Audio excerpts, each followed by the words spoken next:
Boa noite, graça e paz a todos. Letícia, feliz aniversário. Vamos orar. Senhor, obrigado pela oportunidade de estarmos juntos, de desfrutarmos da presença da Tua palavra, da presença da Tua pessoa. Peço, Pai, que toda mensagem, todo o ensino que acontece aqui neste lugar seja realmente para exaltar o Teu nome. E que cada um dos professores, preletores, pregadores, saibam, Pai, o seu lugar, de que não há nenhum mérito no método, no conteúdo, no jeitão deles falarem. Que tudo, Pai, o que acontece aqui, no que tange a salvação que o Senhor nos dá, é glória do Senhor. Que hoje não seja diferente, Pai, que seja assim, para a honra e glória do Teu nome. É que eu te peço em nome de Jesus. Amém.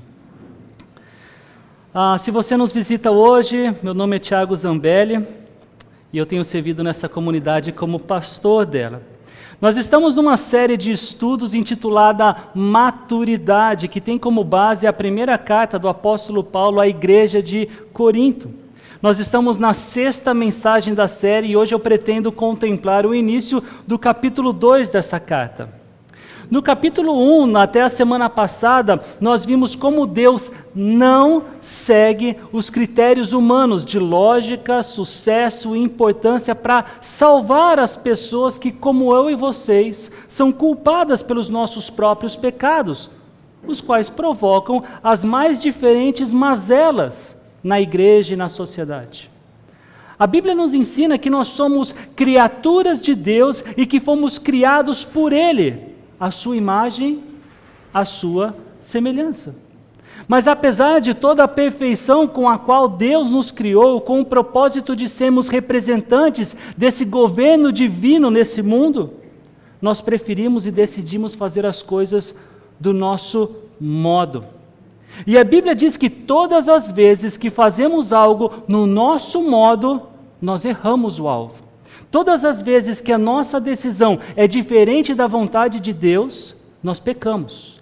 E no justo plano do Criador, o pecado precisa ser pago. O pecador não pode sair ou ficar impune. E para ser pago, Deus elaborou um plano que na verdade existia antes da criação do mundo, que nenhuma mente humana, por mais brilhante ou poderosa que fosse, seria capaz de inventar ou mesmo de imaginar esse plano. Isso chega ao nível de entendermos, tanto pela caneta do apóstolo Paulo, como pela nossa própria experiência, que quando o mundo escuta sobre salvação de Deus, ela considera loucura, ou ele, o mundo. Talvez alguns de vocês pensassem exatamente assim, antes de terem sido chamados pelo Senhor. Nas palavras do apóstolo Paulo, a mensagem da cruz é loucura para os que estão perecendo, mas para nós que estamos sendo salvos, é o poder de Deus. Na inalcançável, porém disponível sabedoria de Deus, na pessoa de Jesus, Deus decidiu se tornar homem como eu e vocês, para que quase 40 anos depois de ter nascido de uma virgem, morrer numa cruz romana, pena capital para os criminosos, sem nunca ter feito algo de errado ou pecaminoso. E toda essa ideia louca como o mundo a considera, é o poder de Deus para a salvação de todo aquele que nessa história, nessa boa notícia, nesse Salvador, crê. No versículo 21 do capítulo 1, nós lemos: visto que na sabedoria de Deus, o mundo não o conheceu por meio da sabedoria humana, agradou a Deus salvar aqueles que creem por meio da loucura da pregação. Não foi e não é pela sabedoria humana que alguém conhece os planos de Deus, em especial o plano da salvação. A forma como Ele soberanamente decidiu salvar os pecadores. João nos ensina no capítulo 3 do seu evangelho, e que o Rogério disse ser o versículo mais conhecido da Bíblia. Porque Deus tanto amou o mundo, que deu o seu Filho unigênito, para que todo aquele que nele crê não pereça, não morra, mas tenha a vida eterna. Deus decidiu, por causa do seu imenso amor por nós, que o ingresso para a vida eterna é única e exclusivamente pela fé no Filho. É crer em Jesus Cristo, é crer que Ele morreu pelos nossos pecados e ao terceiro dia Ele ressurgiu. Não há uma obra sequer, não há uma boa ação sequer que nos faz ganhar ou conquistar o favor de Deus. Não há nada que pode ser feito do nosso lado que nos torna participantes ativos da salvação que o Senhor proporcionou.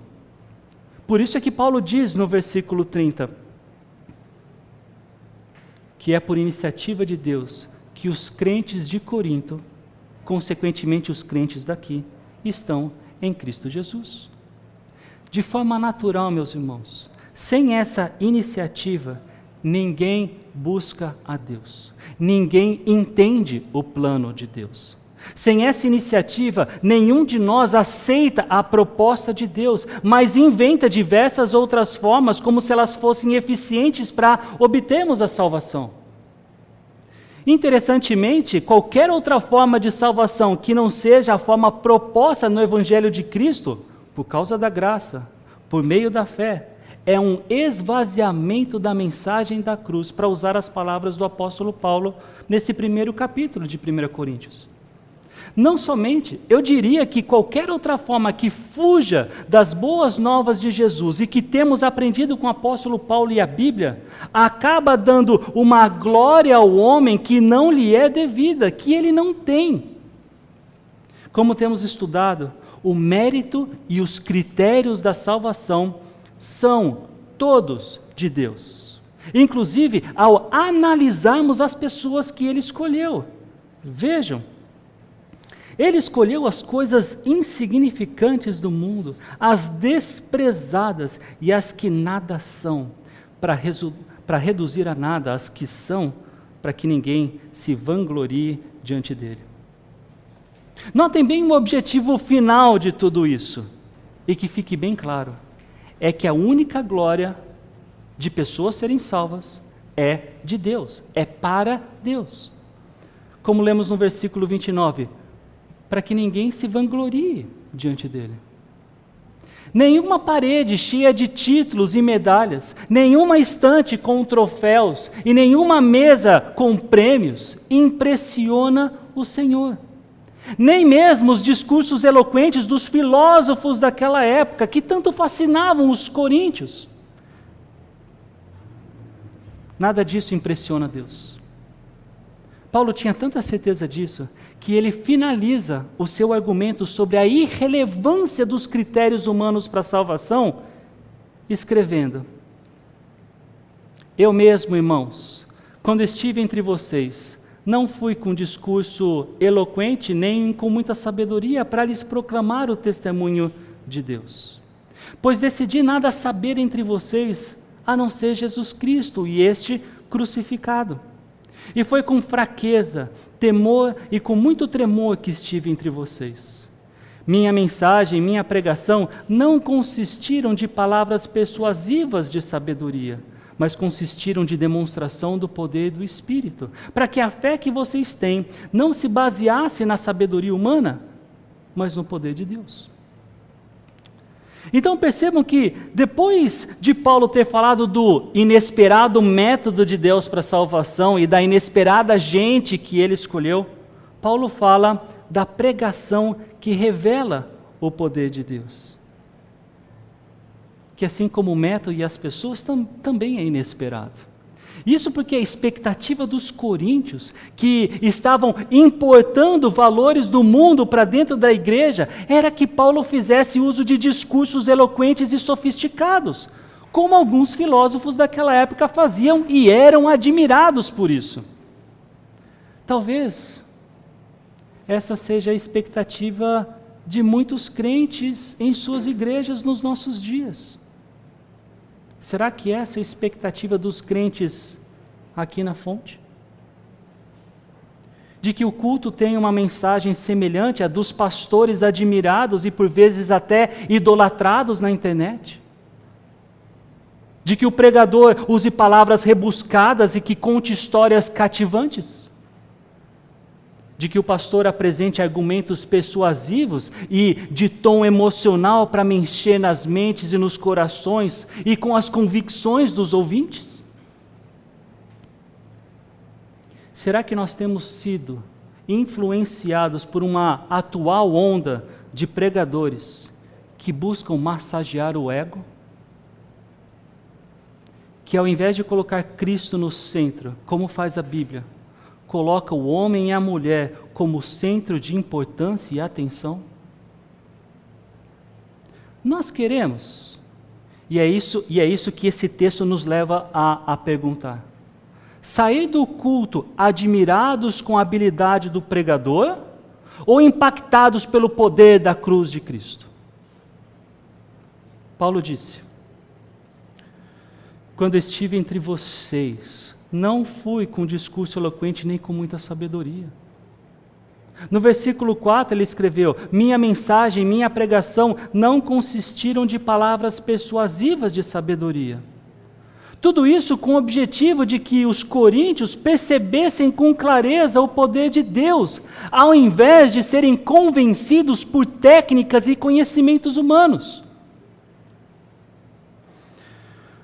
Desde o começo da última década, eu tenho escutado alguns cristãos evangélicos comemorarem o crescimento do número de evangélicos em nosso país. Na década de 50, no Brasil, apenas 3,6% da população se identificava assim, possivelmente usando mais a palavra protestante do que propriamente evangélico ou evangélica. Na década de 80, essa porcentagem era de um pouco mais de 6%. Em 2024, o Datafolha ele apontou que os evangélicos representavam 31% da população brasileira.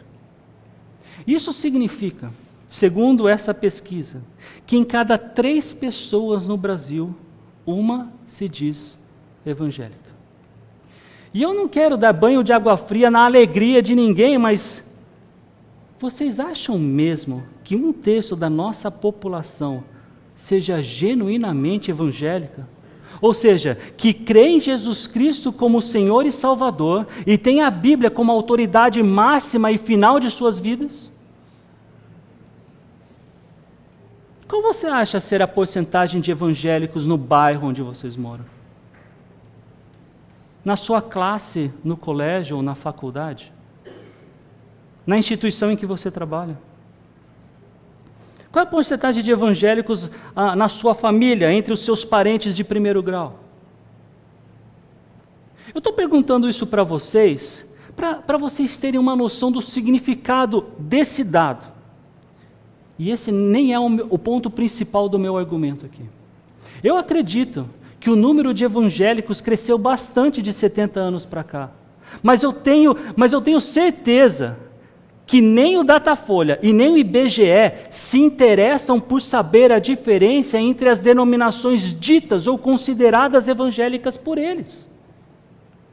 Mais ainda, e esse agora é o meu ponto principal, eles não sabem a diferença entre uma pessoa que se diz evangélica e participa de uma igreja cujo centro é o homem e uma pessoa que se diz evangélica e participa de uma igreja cujo centro é Cristo e esse crucificado.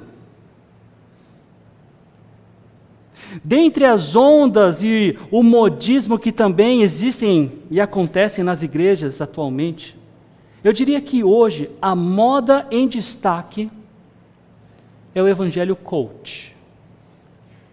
É um falso evangelho que tem muitos elementos da autoajuda, do autoconhecimento, do desenvolvimento pessoal, da motivação pessoal, do sucesso pessoal, da realização individual e da prosperidade material em detrimento das doutrinas centrais da fé. Prestem atenção nesse vídeo de 3 minutos. Aí o Novo Testamento chega, Jesus se manifesta, e o Novo Testamento, Jesus é o centro. Da Bíblia, Jesus é o centro. Do Evangelho, Jesus é o centro. Mas de Jesus, você é o centro. Tudo que Jesus Jesus fez apontou para você. Não, querido, você não é o centro de Jesus e Ele não fez as coisas apontando para você. Ele mesmo disse que a comida dele e a bebida dele aqui nesse mundo era fazer a vontade do Pai que o havia enviado. Cristo veio ao mundo para atender à vontade de Deus, para glorificar o Pai na missão que o Pai havia dado para ele. É óbvio que essa missão era que ele morresse na cruz em lugar do seu povo, do qual eu espero que você faça parte. Então, nesse sentido, o que Cristo fez aqui nesse mundo, tal como encarnar, viver como homem, ser traído, rejeitado, injustiçado, ser crucificado, morto e sepultado e ressurreto dentre os mortos, tudo isso que ele fez, todos esses atos salvadores, tinham como objetivo resgatar você da morte que os seus pecados merecem, do sofrimento que a sua culpa exige da parte de Deus. Mas isso é o resultado indireto da obra de Cristo, porque Cristo veio ao mundo realizar essa missão para a glória de Deus Pai, atendendo à vontade de Deus. Então, eu digo isso porque usa-se, às vezes, essa declaração numa tentativa de valorização do eu da pessoa, dizendo assim, eu sou muito importante porque Jesus Cristo morreu por mim. Você é a pessoa mais importante da terra, porque tudo que Jesus fez por sua culpa, você é importante. Nada, nós não somos importantes em coisa nenhuma. Deus nos resgatou não é porque Ele viu importância em nós. Deus não precisava nos resgatar ou nos salvar. Deus nos resgatou porque Ele quis fazer, por conta do seu amor soberano. E foi por conta desse amor soberano que Jesus Cristo veio. Para você não pensar que eu estou inventando, eu lembro as palavras de Paulo lá em Romanos capítulo 5, que nisso se manifesta o amor de Deus, em que Cristo deu sua vida por nós, sendo nós ainda pecadores. Ou seja, não é porque você tinha valor, não é porque você era digno, não é porque você merecia, mas por conta do amor incondicional e soberano de Deus. Sim, Cristo veio ao mundo para salvar você, mas Ele fez isso primariamente para agradar ao Pai e fazer a vontade do Pai, conforme Ele nos declara nos Evangelhos, ok? Isso não está no meu esboço, mas eu me lembrei que nessa semana alguém, provavelmente por influência desse tipo de evangelho, me pergunta se realmente nós temos que nos amar para saber amar o próximo. É desse tipo de fonte que vem pessoas dizendo, porque se você não se amar, como é que você vai amar o próximo? Porque você não sabe o que é amor. Eu não consigo fazer que nem o cara. Mas é daí. E de novo, eu não quero tirar a alegria dos meus irmãos que estão celebrando o crescimento estatístico de evangelhos no Brasil, de evangélicos. Acontece que, da minha perspectiva, o falso evangelho também está crescendo e crescendo muito. E uma coisa é o Datafolha e o IBGE não saberem diferenciar uma igreja que verdadeiramente prega a palavra de Deus de uma igreja que não faz isso. Outra coisa é as pessoas que frequentam esses lugares não terem discernimento dessa diferença. E na condição de pastor, saibam que uma das minhas maiores alegrias é ouvir de visitantes a percepção que eles tiveram sobre o nosso zelo no ensino bíblico. É muito encorajador ouvir que nós temos sido uma comunidade séria no ensino da palavra. Seja no culto, seja na EBD, seja no ensino às crianças, seja nos nossos eventos. De fato, eu oro e trabalho para que nós sejamos uma comunidade que se preocupa em verdadeiramente proclamar o testemunho de Deus. Mais especificamente, aquilo que Deus fez por mim e por vocês na cruz do Calvário. Eu oro para que tenhamos a maturidade que a igreja de Corinto precisava, de perceber que não é na sabedoria humana, seja na técnica ou no conteúdo da pregação, que está o poder de Deus para a salvação. Não podemos e não devemos entrar numa onda que mais destaca o pregador do que aquele que foi pregado numa cruz por causa dos nossos pecados. No contexto em que os coríntios estavam, nessa supervalorização da habilidade de se discursar, de falar com eloquência, Paulo adequadamente se preocupava, além do conteúdo da mensagem, com o seu próprio testemunho como pregador, a ponto de abrir seu coração e se apresentar vulnerável aos coríntios. Ele escreveu: e foi com fraqueza, temor e com muito tremor que estive entre vocês. Isso não é autopiedade e nem uma técnica para que os leitores e os ouvintes da carta de Paulo tivessem dó dele e, por causa disso, ou através disso, se dispusessem a ouvi-lo.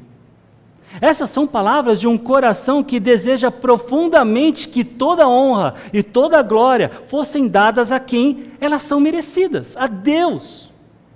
Ao invés de Paulo levantar a bola daquele fã-clube que existia dentro da igreja de Corinto, daqueles grupinhos que existiam como reflexo da divisão que começou a fragmentar, a dividir a igreja de Corinto e que reverenciava o apóstolo, Paulo, ele é sincero e franco em dizer que ele não era tudo aquilo que alguns pensavam.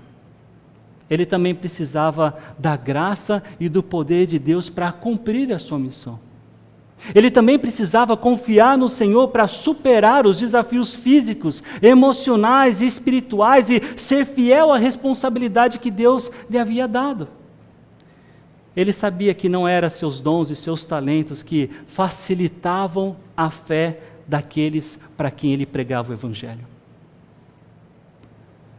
Agora, nós também precisamos entender que quando Paulo diz que a sua mensagem e a sua pregação não consistiam de palavras persuasivas de sabedoria, não significa que a pregação deva ser feita sem preparo. Paulo não está dizendo que pregadores não devem ou não podem estudar ou se esforçar para comunicar bem a mensagem. Ele próprio era um homem estudioso e de grande conhecimento, aplicava muito bem os textos do Antigo Testamento e analisava muito bem os contextos daqueles para quem ele pregava. O que Paulo rejeita não é o estudo ou o preparo, mas a confiança na eloquência humana como meio de conversão. Paulo também não está ensinando que o Evangelho seja ilógico. A fé cristã não é irracional. Eu já falei com vocês sobre isso em mensagens anteriores, nessa mesma série. O que Paulo se opõe aqui é a sabedoria humana que confronta a mensagem da cruz de Cristo. Outro ponto aqui é que Paulo não está dizendo que a pregação não possa ou não deve impactar emocionalmente os seus ouvintes. O Evangelho, ele transforma vidas e naturalmente desperta emoções. O que Paulo combate é a manipulação emocional, ou o uso de técnicas humanas para gerar uma resposta positiva, uma resposta que o preletor quer que aconteça, em vez de confiar no poder do Espírito Santo. Por fim, Paulo não está dizendo que persuasão é sempre errada. Existem passagens que dizem que Paulo buscava persuadir, ou seja, convencer as pessoas para quem ele pregava, como em Atos 18:4, que diz: e todos os sábados discorria na sinagoga, persuadindo tanto judeus como gregos. A questão não é simplesmente persuadir, mas qual é a base da persuasão? Se for apenas retórica e argumentação humana, a cruz ela perde o seu lugar central. E quem recebe os louvores nesse caso? O pregador. Em resumo, Paulo não condena o preparo, o estudo, a lógica e a comunicação eficaz, mas rejeita qualquer dependência dessas coisas, em vez de confiar no poder de Deus, no poder do Espírito. Concluindo, eu sou muito grato a cada um de vocês que, por vezes, me dá um feedback, me dá um retorno sobre a qualidade das mensagens que eu prego aqui na Fonte. Eu tenho o privilégio de não ouvir somente coisas positivas. Alguns de vocês, com muito amor e com muito carinho, me falam quando não gostam de uma mensagem e o porquê não gostaram da mensagem. E eu agradeço vocês por darem esse passo que eu acredito precisar coragem para me dizer e de sabedoria para me dizer. Eu entendo que toda avaliação é exatamente uma avaliação, é a opinião pessoal naquele assunto. E eu busco ouvir e valorizar cada uma delas. Agora, depois de ouvi-las com atenção, eu busco colocar em prática o que a Bíblia me ensina e me encoraja. Vejam, em Provérbios 14:15, nós lemos: o ingênuo acredita em tudo o que ouve, o prudente examina seus passos com cuidado. Eu preciso ter bons critérios para examinar as avaliações que eu recebo, as opiniões, os conselhos que eu escuto, para que eles me sirvam bem, para que eles me ajudem no meu desenvolvimento como pregador bíblico. O texto de hoje me ajuda e deve ajudar a todos nós a conhecer alguns critérios importantes, para que nenhum de nós caia na tentação de acreditar que pode contribuir, somar ou aperfeiçoar a mensagem da cruz e, consequentemente, contribuir na conversão dos ouvintes. É isso que Paulo chama de esvaziar a mensagem da cruz. E o primeiro critério que eu observo no texto é sobre a simplicidade da mensagem da cruz. Paulo disse não ter ido até os coríntios com um discurso sofisticado, com palavras bonitas. Ele decidiu pregar a essência do Evangelho, que é falar da pessoa e da obra de Jesus Cristo. Por isso que ele disse no versículo 2, pois decidi nada saber entre vocês, a não ser Jesus Cristo e este crucificado. Paulo era um homem erudito, havia sido instruído por um dos judeus mais inteligentes da sua época. Ele tornou-se, por Jesus, um apóstolo e ainda assim reconhecia que não era o seu conhecimento ou a sua capacidade que conduzia, que levava alguém a crer no Evangelho. Em segundo lugar, reconheça a sua fragilidade. Entenda que a salvação que Deus proporciona não acontece pela sua carisma, pela sua autoconfiança ou por qualquer uma de suas habilidades. Não é sobre o que você pode oferecer. Paulo, na sua segunda carta à igreja de Corinto, ele diz que o Senhor lhe ensinou que o poder de Deus se aperfeiçoa na fraqueza humana. E por isso, nós deveríamos olhar para a nossa fragilidade e as nossas fraquezas como um potencial instrumento de Deus. Ao invés de destacarmos ou nos orgulharmos do que acreditamos fazer bem, que nós possamos se colocar disponíveis para que o Senhor use tudo o que temos e tudo o que somos, especialmente nas áreas que facilmente reconheceremos não ter contribuído em nada para a salvação de alguém. Em terceiro lugar, rejeite a sabedoria humana. Rejeite as técnicas humanas de persuasão e convencimento. Tenha cuidado em acreditar que você pode tornar a mensagem do Evangelho mais envolvente. Que ao colocar uma música de fundo, a pessoa se torna mais suscetível a ter fé. E, gente, eu não tenho nada, ou quase nada, contra esse tipo de coisa. O meu temor é quando a gente acredita que isso influencia na decisão positiva da pessoa. Vamos colocar uma música de fundo, porque isso potencializa as pessoas a crerem em Cristo.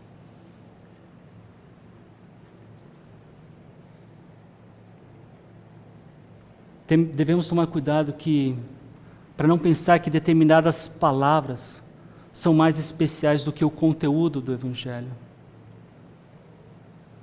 Como se a mensagem do Evangelho fosse insuficiente. Como se aquilo que Jesus nos ensinou a testemunhar e a pregar não fosse suficiente para que as pessoas, ao ouvir, pudessem crer e serem transformadas. Tomar cuidado para não pensar que o seu status, que a sua posição, que a sua pessoa é mais valiosa do que a mensagem pregada por qualquer outra pessoa de forma fiel. Não, deixa que eu faço. Aquele pessoal me conhece.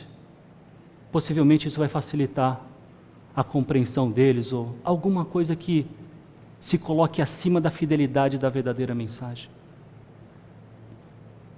Por fim, confie os resultados a Deus. A entrada na família de Deus só acontece no poder do Senhor.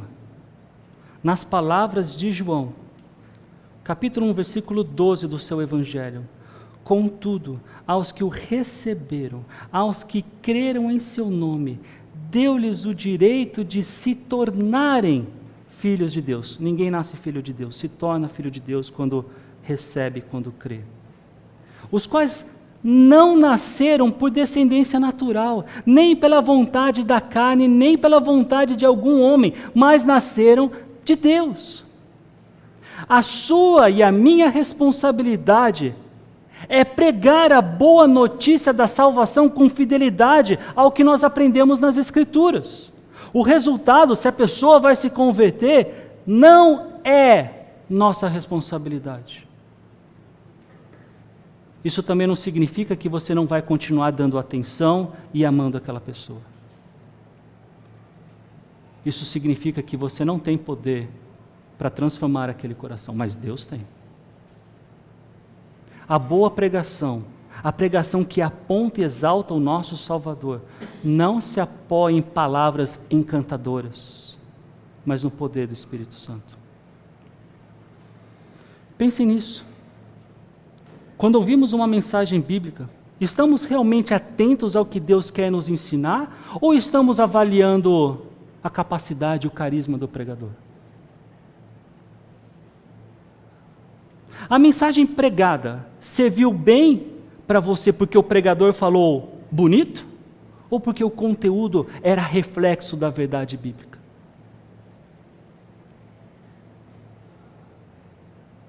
Uma das coisas que eu aprendi com um professor, um mentor, é: tenha sempre os ouvidos abertos a quem verdadeiramente está pregando a palavra de Deus.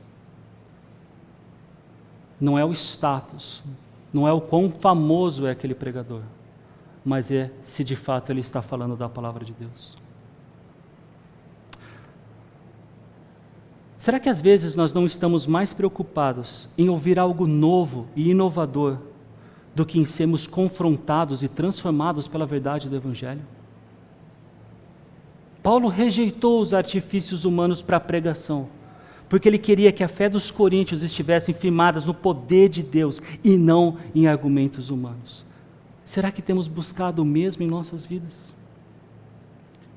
Que a nossa preocupação não seja com a sofisticação da mensagem, mas com a fidelidade da mensagem da cruz, da boa nova, da boa notícia da salvação, do verdadeiro Evangelho. Porque a nossa missão, enquanto igreja, enquanto comunidade aqui, é fazer, equipar e enviar discípulos de Cristo. Eu queria terminar essa mensagem com uma frase, com um trecho que eu tirei de um dos livros que me ajuda a se preparar para essa série de mensagens. A eficácia no evangelismo não depende de nossos argumentos ou artimanhas persuasivas, mas do poder do Espírito de Deus, operando em nossas vidas e através da palavra que compartilhamos. Vamos orar. Pai, mais uma vez, somos gratos ao Senhor, somos gratos pela Tua palavra que nos ensina e que nos coloca no devido lugar. Pai, que nós saiamos daqui com a certeza de que não podemos contribuir com o poder da mensagem que o Senhor nos ensina e que devemos testemunhar com fidelidade. Obviamente, Pai, que adoraríamos que todas as pessoas para quem nós compartilhamos o Evangelho, elas pudessem entender e crer. Mas queremos confiar, Pai, em que o Senhor sabe muito melhor do que nós, de que o Senhor tem o tempo de cada um. Queremos nos lembrar, Pai, de que o Senhor ama a nós todos e não faz nada que não manifeste esse amor, mas também que não manifesta a tua justiça. Pai, nos ajude a sermos baluartes da verdade, pregadores, anunciadores do verdadeiro Evangelho. E que a gente saiba discernir, Pai, o que tem acontecido em alguns lugares. E que por vezes nos engana, nos encanta. Nos ajude, Senhor, constantemente a sermos zelosos com a Tua palavra. E chame a nossa atenção quando a gente falhar. É isso que eu te peço, Pai, para o nosso crescimento, para o Teu louvor e para a Tua glória. Em nome de Jesus. Amém.